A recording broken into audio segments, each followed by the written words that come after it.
Madi Madayag at Creamline maghaharap sa VTV Cup 2025 sa Vietnam. Creamline magagawa kayang lamunin ang International Games. Pons at Galanza dadalhin sa VTV ang MVP mode. Goody Cards Strong and welcome back to our channel. Pero bago natin yan simulan ay huwag mong kalimutan mag-like, share, and subscribe and click the notification bell para updated ka sa ating mga video. Inilabas na nga ng VTVT Cup ang mga teams na makakasali this 2025 League sa Vietnam. Makakasama nga sa laban ng Creamline Cool Smashers, Umichika from Russia, Beijing Baik Motor from China, ang bagong team ni Madi Madayag na Korobi Aqua Ferries from Japan, Jungkwangjang Red Sparks from Korea, Washington State University from USA, Under-20 from Poland at Vietnam.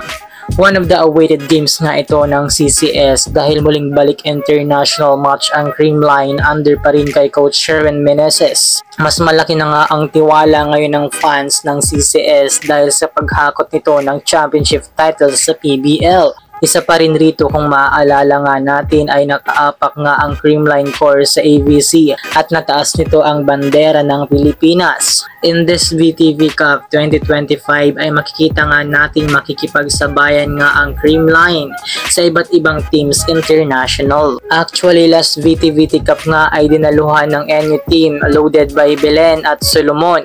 Subalit hindi nga naipanalo ng NU ang kanilang mga laban.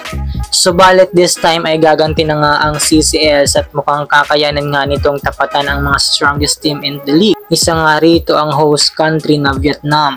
Muli ngang maghaharap ang Creamline team at Vietnam. Last time nga ay hirap ang CMFT at NU Girls na patumbahin ang team na ito. Ngayon ay susubukan nga ng CCS na mabigyan ng talo ang Vietnam.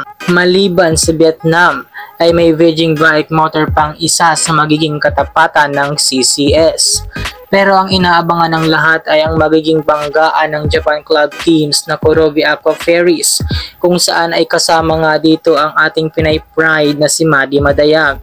Muli ngang makakaharap ni Madzilla ang CCS, ngunit sa international stage na. This time ay mukhang gaganahan si Madi na makipagbrasuhan dahil isang Japan lang naman ang kanyang makakasama sa laban. Maaring mahirapan ang CCS sa Japan team, subalit we know for sure na muling pagaganahin ni Pons at Jama Galanza ang kanilang MVP mode.